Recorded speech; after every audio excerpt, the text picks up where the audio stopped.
Congratulations to everybody. This is our Gilligan's Island reunion, and our first guest, of course, played the title role on Gilligan's Island. Please welcome the skipper's little buddy, Bob Denver.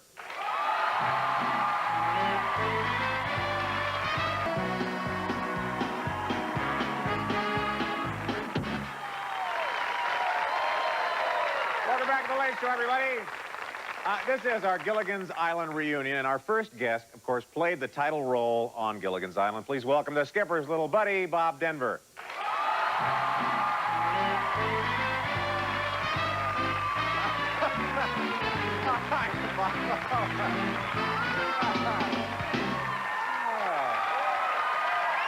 Oh, this is great. How are you? Boy, it's really good to see. You know, watching you stumble out. You had to take a tremendous beating during that series. I was really lucky. Physically, I never got hurt. You never got hurt? No, I came close a few times, but never did. You got thrown around enough. I had Alan Hale, for a big cushion, so I never had to worry. Now, you did not have a break when you got the show Gilligan. Didn't you go right from, did I get this right, from Dobie Gillis? To Gilligan? Right to Gilligan. Right. And then from there, I went to another show called The Good Guys, which nobody ever heard of. Well, fortunately, the Gilligan's Island deal just stayed on and on and on. It must be up there in the top rerunner of all series, I think. Yeah. Now, is Gilligan a first name or a last name? Well, on the show, we never said, but I asked Sherwood Schwartz, the writer, and he said if we ever going to use it, it would have been Willie Gilligan. Willie Gilligan? Willie Gilligan, yeah. See, that's a scoop here now to all of us. How do you think we did with That looks great. It's kind of spooky, actually, especially this table. I know. Isn't this wonderful? We tried to do it from the original Gilligan's Island set. Very But close. that's a parking lot now. Really? Yeah. It's gone. What happened when the show broke up? I heard there was a story that, what did they do with the set? I think everybody took it home and put it in their backyard. Did you take any mementos? I didn't get any or of anything? the huts, but I think a few people took the huts home and, by their swimming pool. It looked pretty nice. I think a lot of the props went that way. I don't know where the little car went. Yeah, I don't know either. We were talking a little bit before the show, and so many people watched this program when they came home from school. Right. Did you think it would last that long? Were you that surprised that? Well, I would have made a better deal if I thought it would be rerunning in 1988. Sure. But who knew in 1963? Yeah. I mean, if you got 2 years of reruns, you figured that was great. What did the critics think of it? It was a popular succ. What did the critics think The critics panned it pretty heavily. They thought it was inane. They thought it was, silly. All the things it was. How about scripts? Did you ever look at a script and said, oh, this can't be me? Oh, no. Sherwood scripts are always great. I came in the second year, and he had 16 or 17 scripts ready to go for the second year, which meant, special effects department got them, and they could do all the gags and, practice them. That's unheard of, though. Unheard of, yeah. Yeah. The man was amazing. What about recognizability when you were at your peak? It hasn't changed. I mean, the kids are still watching it. Yeah. My hair's kind of white now, but they say, oh, they probably figured it happened in the island, and I'm going back to get it fixed. There have been a couple of reunion movies. Yes. There have been 3. Do you think there'll be another one? I hope so. We have a script. Sherwood has a script for it. And Really? I'm hoping that we could do it, either as a network show or maybe as a movie. It's kind of fun, isn't it, to get back together? Oh, yeah. The cast is great. They're just fantastic. Yeah. You're going to meet them, so you'll... Yes, we are. In fact, we have another one. The small guy. The small guy. The guy known as Skipper, and a lot of people don't know what his real name was. We'll find out what that is in just a minute. Alan Hale Jr. is here, Bob's co-star. Good to see you.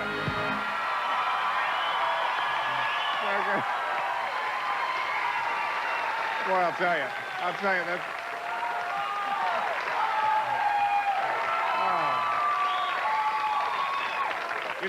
Isn't this, it looks like you have not changed one day, honestly. Well, how nice a compliment. Well, I must say, the skipper has become my alter ego. Yeah, I guess. I'm one and the same now. The skipper is really, I'm for everybody, and I just think it's wonderful to get a reception like that. It's delightful. Isn't that nice? Isn't that nice?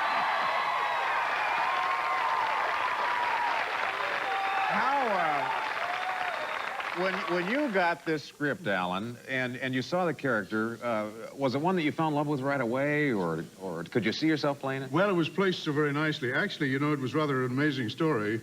I was in St. George, Utah, doing a picture with Audie Murphy, and I got this call to come down. Well, we had a small budget picture, and there was kind of a difficulty as to how was I going to get there. There were no planes out of there. There were no rental cars or anything. We went up with studio cars. So I went out on the highway with my thumb, and I hitchhiked out of St. George, got down to Las Vegas, flew from Las Vegas into CBS. And when I got in there, they had had some procedure going on, and Mr. Sherwood Schwartz, our creator, a man who I highly respect, he said, Alan, he said, really, in many ways, he said, I have written this story for you. Now, he said, if you'd like to be the skipper, you are, but I would like to see you in contrast with some of the people that we're going to use. So I did this test, and it all seemed to work out very well. He had a fine point that he wanted to work out between Gilligan and myself, the fact that, oh, I was always on him. But the fact is, I loved him. That's number 5,761. He's taking a lot of beatings on the head for that. So it was kind of a fine point that he was after, and he saw to it to see in me what he wanted. In other words, I did what I was supposed to do, but he saw the way he liked it. So I became the skipper. Now, you're very much like the skipper, actually, in real life. You do love boats. And yes, oh, I got to say, my goodness sakes, that's nicely put the way you put that.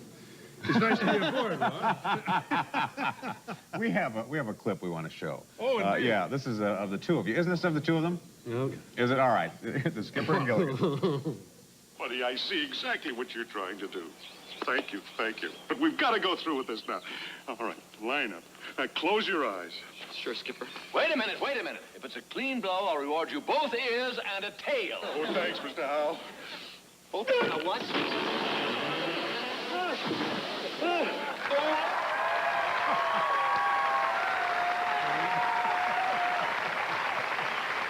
That's marvelous. That's just marvelous. Now, what are you doing today? I understand there's something to do with travel, isn't it? Or... Oh, I have, yes, it's so nice of you to mention it. I have Alan Hale's Quality Leisure and Travel now. I'm very pleased for that, and I also have a product that I'm putting on the market called Newlon, which is a wondrous product. It's a Teflon-based product, and like an additive for a car, but we go steps beyond, so we really don't say we're an additive, but we treat a car. In other words, a Newlon treatment is really rather exciting because it delves into molecular reaction and all that. It dramatically changes the characteristics of an engine. Yeah, this is so I'm most pleased about it. This is something that Professor... And you'll all probably... be hearing about it very soon. Yeah. Well, good. Now, you're going to stick around for the rest of the reunion, aren't you? I'd surely like to. Okay, good. Well, we're going to come back with the movie star and Marianne and the professor. How nice to So chat. stick around.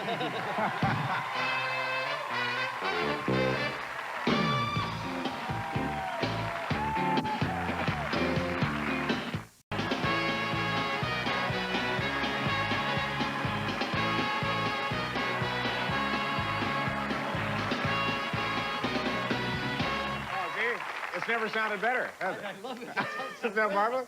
All right, we are here with our Gilligan's Island reunion, folks, and I must tell you, many of you probably had crushes on the movie star, didn't you? Well, here she is today, the lovely Tina Louise.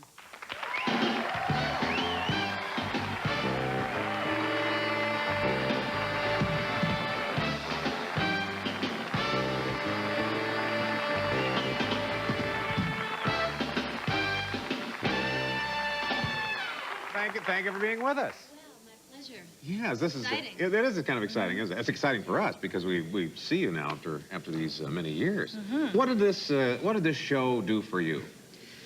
Well, I had a lot of fun. Did you have some fun? And I had made a lot of friends out there. Because you had your movie career was going, and then this came along, as I understand. Yeah, I was doing a play. You were doing Fade a Out, play. Fade In with Carol Burnett. Okay. And one day I got a telephone call from Ethel Weinert, and she said, do you think that you could do sort of a Marilyn Monroe, Lucille Ball character?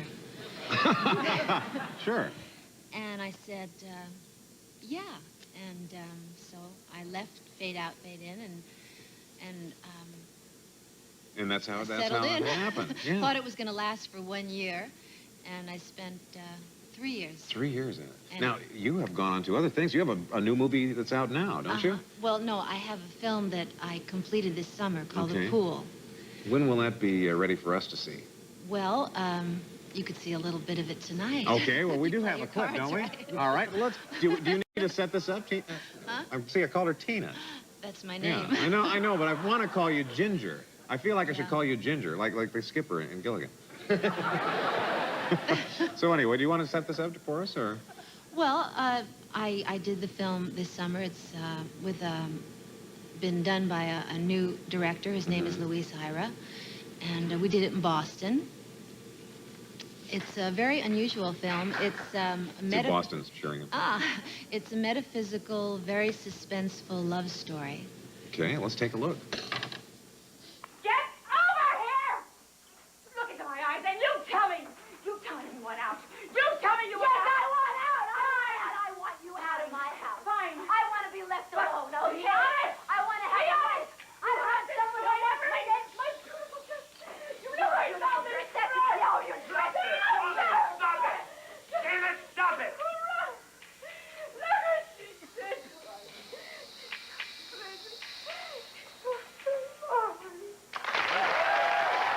Much different. See, that's much different than we're used to seeing you. You don't really see the love story part in that scene. No, you tell us a love story, but that wasn't a lot of love going back and forth. No, but it's a story that goes backwards and forwards in time, and there's a young girl who plays my part at 16. And there's a little boy who plays the leading man's part. So it's quite interesting. Ooh. I'm very excited about it. Well, good luck with that. Could you, before we take a break here, could you give us a little bit of Ginger? Do you remember any of the... Oh, yeah. Okay. Let me see. There was one time that the skipper said to me, Ginger, I've got a problem. I've got a real problem. You're a girl, aren't you?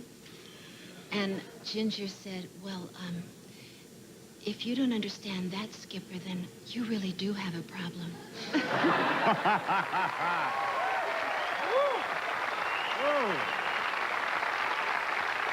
Well, thank you, Tina. You know, two more people who are on that ill-fated 3-hour cruise are with us. The Professor and Marianne. Would you please say hello to Don Wells and Russell Johnson?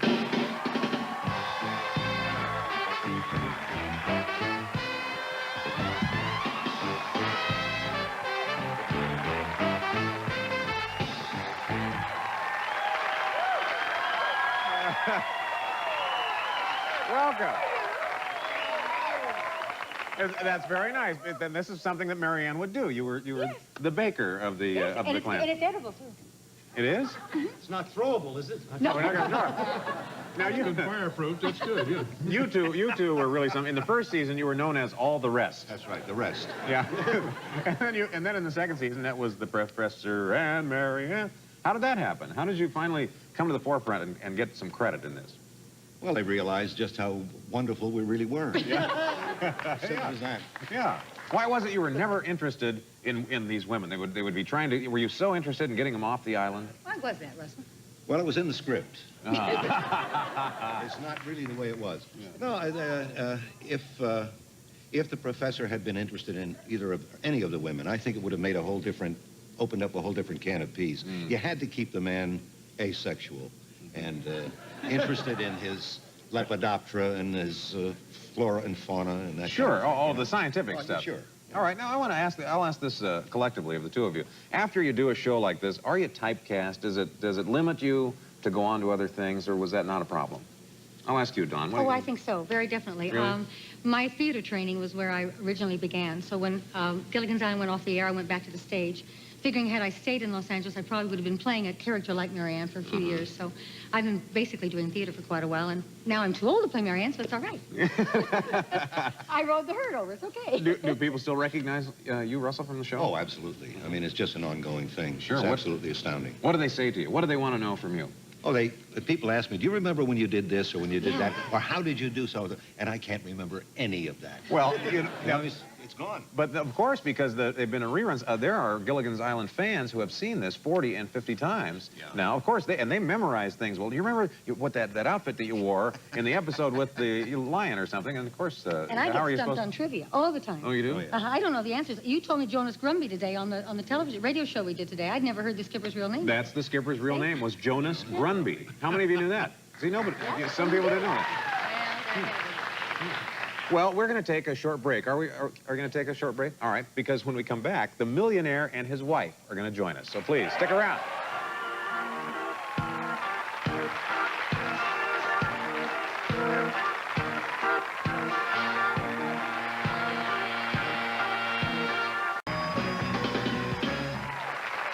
Thank you, fellas.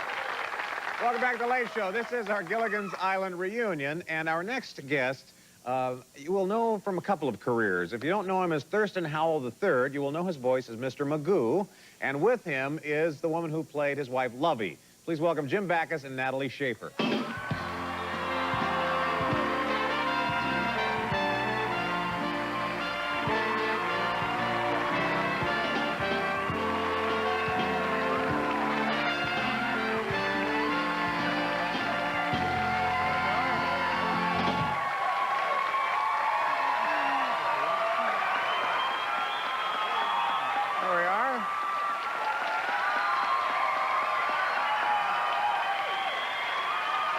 Go ahead, have a seat, Jim.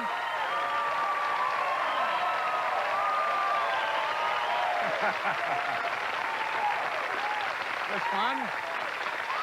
Isn't this fun? It's like going back to school. Yeah, it is like going back to school. This is ridiculous. Yeah, now, Jim, look at this. Jim has got lipstick all over him. You can't see it. Oh, he always had. Oh, did he always? Well, it's good to see you. Nice to be here. Now, what was surprised me... Up here, but this is ridiculous. What surprised me most about you, Natalie, is when we were talking backstage, you have a genuine, rich accent. She sure does. She does. Well, I have to have. It's in his book. It's in his book. Was this a fun deal for you? It was just fun. I adored it. We had such fun together, and we missed being... We worked so well together. All those years, we never had one word that was one crossword, one word with nothing. We agreed on everything. Did you really? And I learned to ad-lib from him. Yeah, did they do ad-lib much in the series? Yeah, a lot of that. Did you really? Just throw the script out the window? The words were so delightful. Yeah. Yeah, Sherwood's here. He is. Yes, we're going to talk with the creator in just a little while. Now, how did you juggle being Mr. Magoo and the series all at one time? It was very easy. Magoo, I did in about an hour. Just show me the figures of what I was supposed to do, and I'd do it. Really? Yeah. And the things that Magoo ad-libbed, and you couldn't hear were the things that were good, because a lot of Mr. Magoo is very dirty. Oh. I never thought to censor a cartoon. I said, oh, by George. I'm sorry I missed I like it. to mind by George. I'm curious how much money the Howells took on this 3-hour cruise, because you were trying to pay off everybody. Throughout that entire series, they had $100,000 for every cast member once, and $50,000 if Gilligan would carry something for you. And there were some things. These are things a Howell doesn't do. What is that? Howell never does any work requiring manual labor. Of course not. No. See, Howell is always first. First, last, and always. First, last, and always. A Howell is a servant to no man. Oh, God, say it again.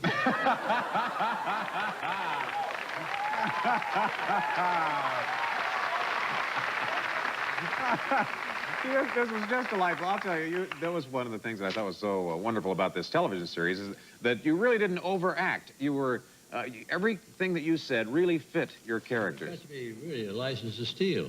Yeah. Yes, but that's what acting is. It's really having fun. I think the critics have made a fool of themselves when they're taking this too seriously. Well, that's what we were talking about here, where the critics weren't that much in love with it. It just proved year after year to stand up. I found out that Gregory Peck was a big fan of it. Oh, is that right? Yeah, he came up to me one time. I'd never met him before, and he said, "You Thurston Howell?" And I said, "Yes." And he said, "My favorite show, wouldn't miss it." Really? I think it was awfully polite. I wrote a book during our... You wrote a book here. It's called Forgive Us Our Digressions by Jim and Henny Backus. That's my other wife. And that's your book. So that's your other wife. That's my other wife. You know, we have the creator, the man who was behind Gilligan's Island. He's here tonight. I want to introduce you to him. He is the producer and the creator of Gilligan's Island. His name is Sherwood Schwartz.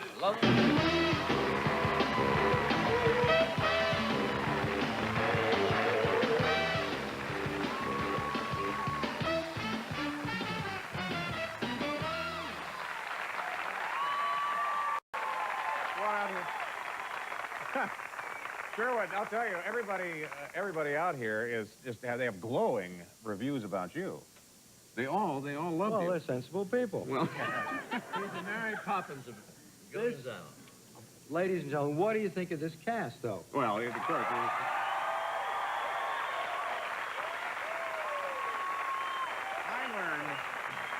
I learned something about you that will surprise, I think, our home viewers and, of course, you know, the writer's strike that we have on now has crippled television for all intents and purposes. You had the scripts ready how far in advance for this show? Well, we always had at least 6 or 8 final scripts in hand. Ahead? You were that Yeah, far? You were yeah. that far ahead? Plus many storylines and synopses. So would you allow, now we talked with Jim here, he said that he could ad-lib. Did you allow that now and then? Or? He's very rich. Not very funny, just rich. So was that a part of it? If they had a line that would work for the... If they had a better line, that was fine with me. It was fine with you? Yeah. You know, I also asked them what episode they remembered most, and every one of the castaways said it was the lion episode. Do you remember that one? I certainly do. Would you describe what happened in the lion episode? We almost lost Bob Denver in that episode. Lion food. Lion food, yeah. What happened? Well, we had a great big real lion who was washed ashore. A lot of things got washed ashore. Yeah. And this lion was washed ashore, and Bob was terrified and hid in a hut and packed everything in the hut against the door so the lion couldn't get in. Sure. The only problem was the lion was in the bed in the hut. So then when he went to sit on the bed, he reaches back and begins to feel this furry something and takes a look and leaps off the bed. You cannot leap when there's a lion around. Oh, no, of course not. They don't like it. When you move quickly. When you move quickly, Oh, I see. lions don't like it. And he leaped for Bob. And except for the fact that the bed was not secured, it was movable. Oh, I see. And the lion lost his purchase in that move and leaped for Bob and missed by about 2 or 3 feet, or he'd have landed right on him. Oh, my. An angry lion leaping from Bob. And I said, Bob, that's right. Yeah. I said, Bob, are you okay? He says, yeah, let's do it again. That's exactly what he said. Really? Well, there's a paycheck hanging in the balance, that's why. Oh, I wouldn't want to think that's... Yeah. Do we have a clip from that? Oh, let's take a look. Here's what you saw, folks. Mrs. Howell?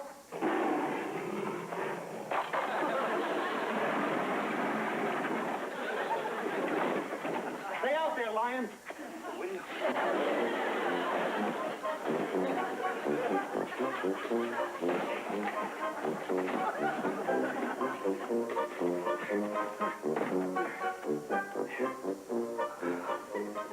To get through there, you're gonna have to find me, right?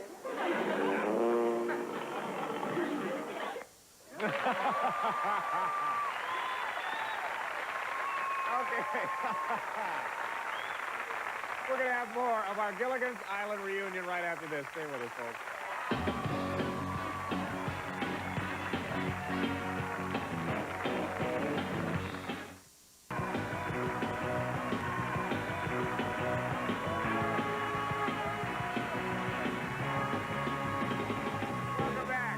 Welcome back. We're having our Gilligan's Island reunion, and I'm curious. I love these kind of stories of things that happen behind the scenes. Bob, do you remember anything else that? I remember Jim Backus had to work with a big parrot, big live parrot, and he didn't really want to work with it too much. Did you? No. No, but by all morning he had him on his arm here, and he was feeding him, sunflower seeds. Weighed 40 pounds. Oh, the 40 pounds. It's gotten bigger over there. Near the end of the morning, he didn't have the seeds in his hand, and the parrot, instead of taking his seed, took his thumb. Oh. And I never heard that language in my life. Oh. And that parrot went, whoa! Your parrot gets residuals. I also heard there was a story that you fell out of a tree, Alan? Yes, that's right. There was a branch that was supposed to kind of break a little and throw me and so forth and so on. Well, it broke a little, but it broke at the wrong time.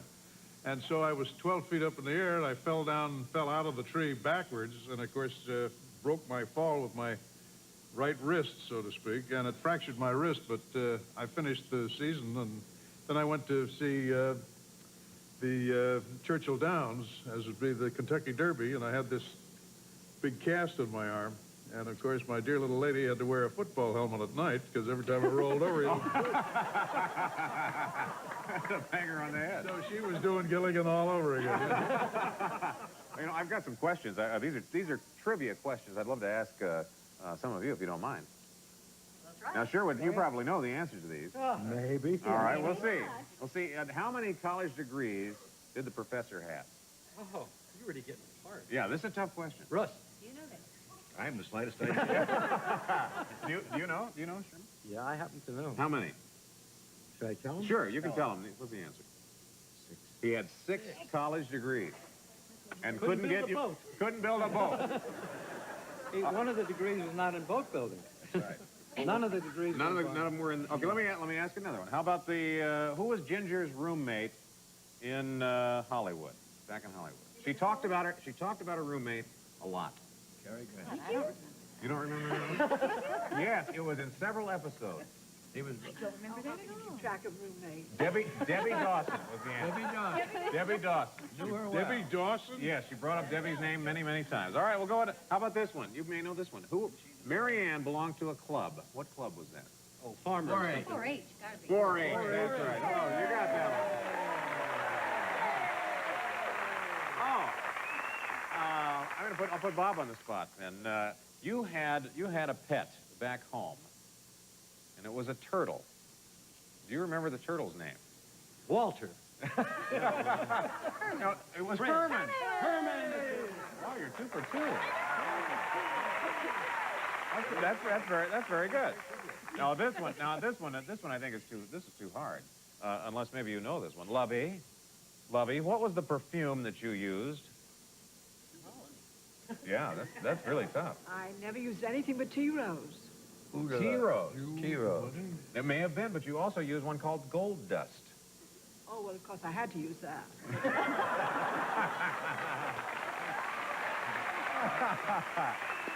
That's all. Yeah. Oh, okay. All right, I'll ask you another one. This one. Do you know where you kept your money?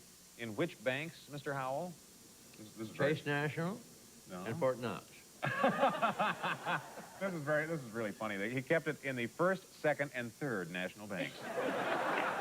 I like that one. How many blankets were on board the Minnow? Do you remember, Alan? Well, we had a blanket policy. We had... Do you remember this? Yeah, I don't know, what, 5 blankets. Missed by 1. 4. There were 4 blankets, and they did everything with 4 blankets. I'll tell you. Well, not quite everything, but enough for their cabin anyway. I'll tell you, this has been a lot of fun, you guys. This has been a delight for all of us to see all of you back in one arena again, and we thank all of you so much. Russell Johnson, thank you very much. Dawn Wells, Sherwood Schwartz, nice to see you. Jim Backus, good to have you here. Natalie Schafer, Tina, good to see you. Alan Hale, and Gilligan himself, Bob Denver. Okay, folks, when we come back, we're going to have more of that part 3 of my interview with Jim and Tammy Baker, so don't go away.